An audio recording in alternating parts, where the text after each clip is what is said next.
Welcome back to my channel knowledge bank Rajput. आप लोगों का बहुत बहुत स्वागत है नॉलेज बैंक राजपूत वाले इस चैनल में। तो साथियों, सबसे पहले हम लोग देखेंगे निबंध मेरी प्रिय पुस्तक पर। देखिए, निबंध आता है परीक्षा में लिखने के लिए। तो मैं सबसे पहले आप लोगों को बता देना चाहता हूँ कि परीक्षा में आप लोग हमेशा जल रंग यानी नीले और काले रंगों का प्रयोग कीजिएगा, बाकी किसी भी रंगों का प्रयोग मत कीजिएगा, ठीक है। मैं कई वीडियो में लाल रंगों का प्रयोग करता हूँ, आप लोग मत कीजिएगा कभी नहीं। लाल रंगों का प्रयोग वहाँ पे निषेध है। तो आइए हम लोग देखते हैं निबंध मेरी प्रिय पुस्तक पर। साथियों, तो सबसे पहले जिस तरह से मैं हेडिंग डाला हूँ उसी तरह से आप लोग को प्रस्तावना लिखना पड़ेगा। पुस्तक की विशेषताएं, उपसंहार। देखिए, सबसे शुरू में प्रस्तावना निबंध में लिखा जाता है, उसके बाद से सबसे अंत में जो होता है उसमें हम लोग लिखते हैं उपसंहार, ठीक है। तो साथियों, आइए हम लोग शुरू करते हैं वीडियो को। तो सबसे पहले देखिए निबंध मेरी प्रिय पुस्तक पर देखेंगे। तो प्रस्तावना में देखिए क्या लिखेंगे, प्रस्तावना देखते हैं साथियों। तो देखिए प्रस्तावना में क्या है, देखिए प्रस्तावना में किसी भी देश की सभ्यता संस्कृति के संरक्षण और प्रसार यानी प्रचार प्रसार के लिए पुस्तकें अहम भूमिका निभाती हैं। जो भी है प्रचार प्रसार के लिए, सभ्यता संस्कृति के लिए किसी भी देश का जो पुस्तक होता है उसका अहम भूमिका रहता है, वो अहम भूमिका निभाती है साथियों। देखिए उसके बाद से आगे हम लोग क्या देखते हैं। देखिए, पुस्तकें शिक्षा की प्रमुख साधन होती है। पुस्तकें जो है शिक्षा की प्रमुख साधन होती है। और देखिए प्रमुख साधन तो है ही, इसके साथ ही इनसे अच्छा मनोरंजन भी होता है। जो पुस्तक जो स्टूडेंट होते हैं, जैसे आप लोग पढ़ रहे हैं इस तरह से, तो उनका जो मनोरंजन का साधन होता है कापी कलम किताब यही होता है, ठीक है। तो इस तरह से जो पुस्तकें होती है वो मनोरंजन का साधन भी होती है। देखिए इनके महत्व में लगाव मेरा बहुत है। मैं अपने बारे में बता रहा हूँ। देखिए अपने बारे में कुछ लिखा जाता है निबंध में, देखिए। तो इसमें देखिए मेरा लगाव बहुत है और पुस्तकें जो हैं अच्छे मित्र की तरह मेरा साथ दिया है, ठीक है। देखिए मैंने अब तक कई पुस्तकों का अध्ययन किया है। आगे हम लोग देखते हैं साथियों, देखते हैं। देखिए यानी मैंने अब तक कई पुस्तकों का अध्ययन किया है, लेकिन रामचरितमानस मेरी सर्वाधिक प्रिय पुस्तक है। इस तरह से मैं रामचरितमानस मेरा सर्वश्रेष्ठ और सर्वाधिक प्रिय पुस्तक है। तो इस तरह से हम देखते हैं।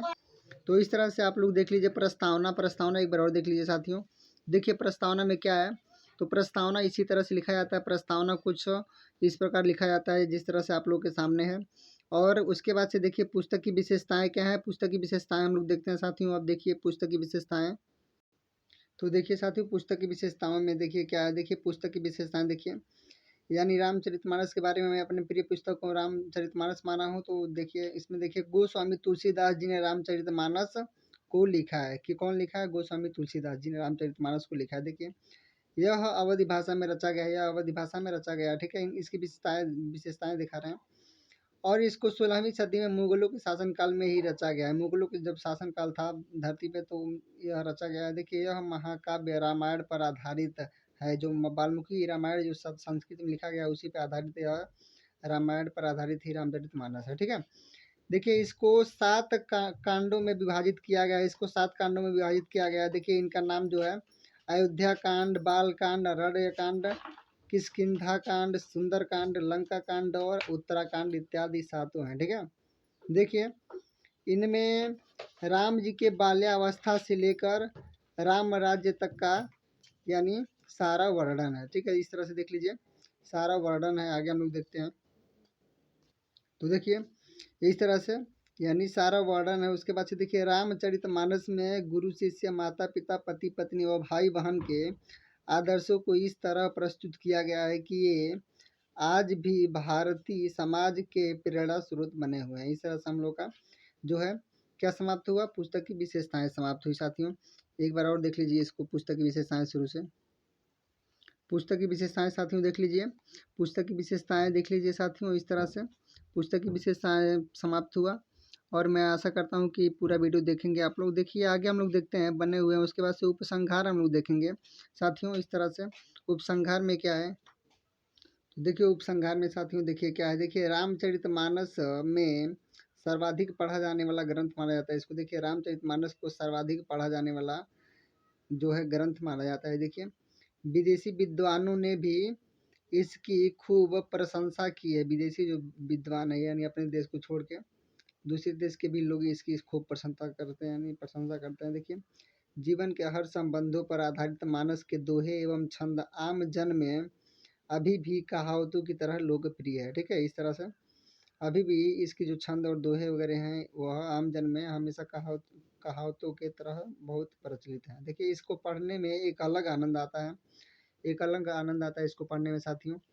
देखिए इसको पढ़ते समय व्यक्ति को संगीत और भजन से होने वाली शांति का आभास होता है, ठीक है। इस तरह से यानी इसको पढ़ने में जिस तरह से हम लोग संगीत सुनते हैं और भजन सुनते हैं तो शांति का आभास होता है, उसी तरह से रामचरितमानस को पढ़ने में होता है। आगे हम लोग देखते हैं, इसलिए देखिए आगे हम लोग देखते हैं साथियों। तो इस तरह से देख लीजिए, तो इस तरह से देखिए इसको पढ़ते समय जो होता है समय और व्यक्ति के संगीत और भजन के होने का जो शांति का आभास होता है, इसलिए भारत में कई जगह मंदिरों में इसका नित्य पाठ किया जाता है, ठीक है। यानी मंदिरों में कई जगह भारत में हिंदू मंदिरों में अधिकतर रामचरितमानस का नित्य पाठ किया जाता है, ठीक है। देखिए मानस से लिया गया एक पंक्ति मैं आपको बता रहा हूँ। देखिए सकल पदारथ यही जग माही कर्महीन नर पावत नाही, यह भी प्रचलित एक पंक्ति है साथियों। इस तरह देखिए हिंदी साहित्य को समृद्ध करने में रामचरितमानस की भूमिका सर्वाधिक महत्वपूर्ण रही है। तो इस तरह से यह निबंध समाप्त हुआ। आप लोग इसको एक बार शुरू से देख लीजिए साथियों, मैं आशा करता हूँ कि आप लोग शुरू से देखेंगे इसको। देखिए देखिए मैंने हेडिंग डाला है मेरे पूरी पुस्तक, ठीक है। यानी इस तरह से प्रस्तावना भी दिया हूँ, और इस तरह से प्रस्तावना आप लोग देख लीजिए। और प्रस्तावना के बाद मैंने पुस्तक की विशेषताएं यानी 3 हेडिंग डाला जाता है। देखिए 3 कम से कम 3 हेडिंग डालेगा आप लोग, मैं इसको अच्छा से मतलब लिखा हूँ, देख लीजिए। और इस तरह से पुस्तक की विशेषताएं हैं साथियों। और पुस्तक की विशेषताओं के बाद से उपसंहार देख लीजिएगा किस तरह से लिखा जाता है, इसी तरह से निबंध लिखा जाता है, और अलग तरीका से मत लिखिएगा। तो इस तरह से देखिए, और उपसंहार हम लोग देख लेते हैं।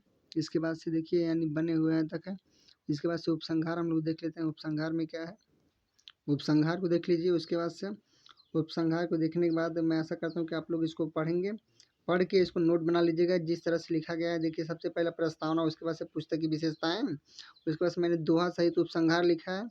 इसका निष्कर्ष, उस उपसंहार का मतलब निष्कर्ष हो गया, सबसे लास्ट में लिखा जाता है। इसमें निबंध में सबसे पहले ध्यान दे दीजिएगा कि प्रस्तावना सबसे पहले हेडिंग होना चाहिए, हेडिंग पे ध्यान जरूर दीजिएगा। हेडिंग आप लोग ब्लैक पेन से लिखिएगा।